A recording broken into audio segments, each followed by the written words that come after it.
Welcome back to my YouTube channel. This is Bilal and you are watching Bilal Mobiles Ryk YouTube channel. In this video I am going to show you how to hard reset iPhone 15, 15 Pro, 15 Plus and 15 Pro Max. So guys, if you want to hard reset your iPhone 15 series, keep watching the video until the end and follow all steps to hard reset your iPhone 15 series without computer, without any third party software. Press the volume up button, press the volume down button and press the power button until you see Apple logo appears on screen.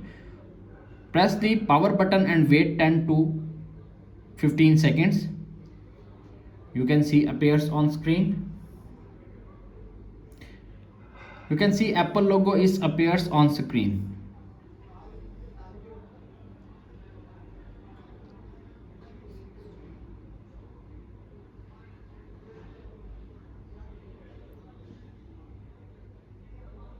When iPhone is completely turned on, iPhone is rebooted successfully. Simply swipe up, enter your passcode and hard reset and rebooted iPhone 15, 15 Plus, 15 Pro and 15 Pro Max. If video is helpful for you, please don't forget to share and subscribe my YouTube channel and hit the bell icon for more informative tech videos.